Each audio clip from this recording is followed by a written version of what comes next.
Hello everybody out there in the bookverse, it's Stephanie, and today I'm back with another end of the year video for you guys, and this one is my most surprising reads of 2021. So these aren't my favorites. I have a different video that's my favorites, but these are ones that I liked a lot more than I was expecting to like. Now, I feel like I should never go into books expecting to dislike them, but I feel like sometimes I go in with lower expectations just because of what I've heard other people say, or maybe because it's in a genre that I don't tend to read.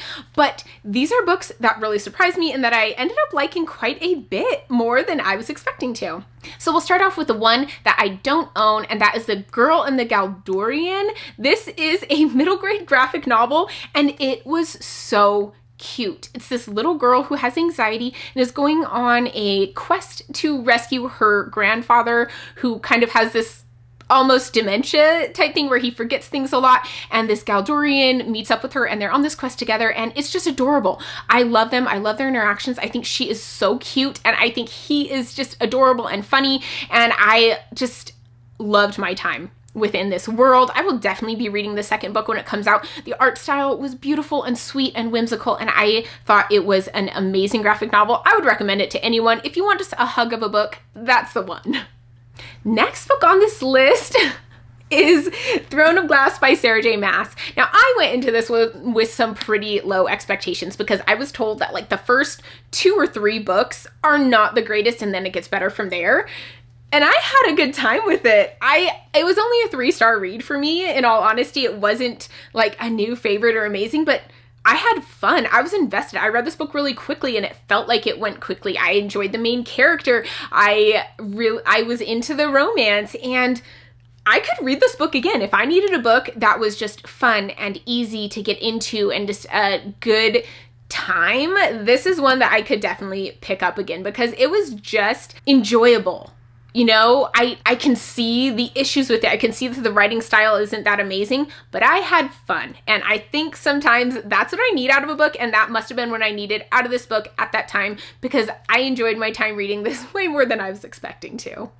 Next book on this list, I read the other books within this series, this world, before it, and I liked them okay. None of them were amazing. None of them were ones that I felt like were new favorites or that I was super invested in, but they were good. They were fun. I didn't dislike them.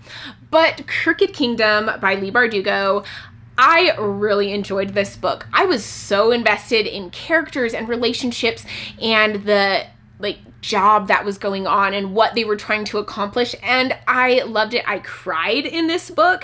It was so good. I was reading it while I was on vacation and I just busted through it so quickly. It was fun, and I enjoyed myself so much more than I was expecting. I was kind of expecting to have similar feelings about it as I did with the original Grisha trilogy and Six of Crows, but I think this one definitely stepped it up with the emotional investment and the characters and the risks and the stakes.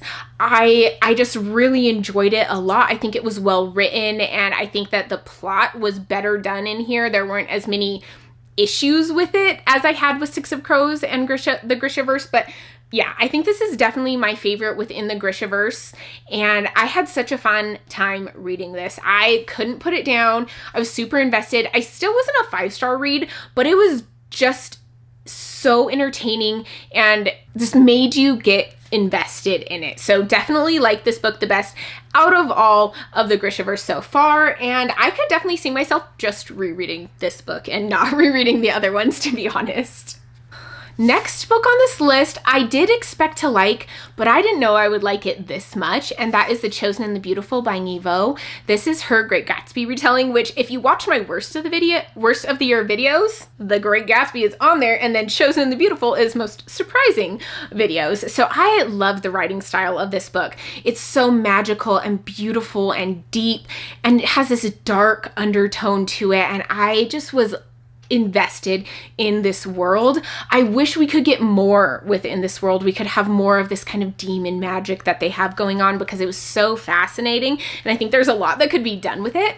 I liked that we were following one of the side characters, Jordan. I think that really improved my enjoyment of the story because I didn't really like any of the other characters within the regular Great Gatsby, but I did like how she did that. I did like the way she wrote them in here. Ooh, I can't talk. Sorry, guys.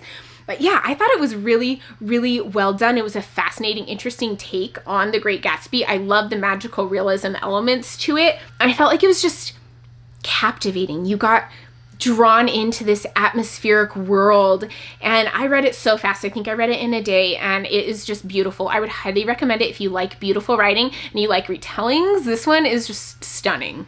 And the final book on this list is one that is actually fairly polarizing. I feel like a lot of people really hated this book, and then there were some who absolutely adore it.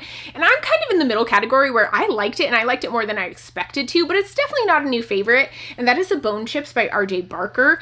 This is a very nautical book. You are very much on the sea, on the ship. All of things are pretty much nautical based, and so that I can see, if you don't like that, not liking this book for sure. There's a lot of new terms and stuff that you have to learn and get used to. The way they talk is very different.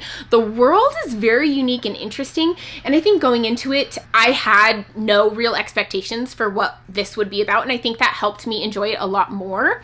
There's a magical creature side character that I'm very interested in, fascinating, and learning more about. I haven't continued on with this series yet. I've only read the first one, but I had a good time reading it, and I read it very quickly. I also read this one while I was on vacation, and I think it took me just a couple days because it was just very fast-paced for me.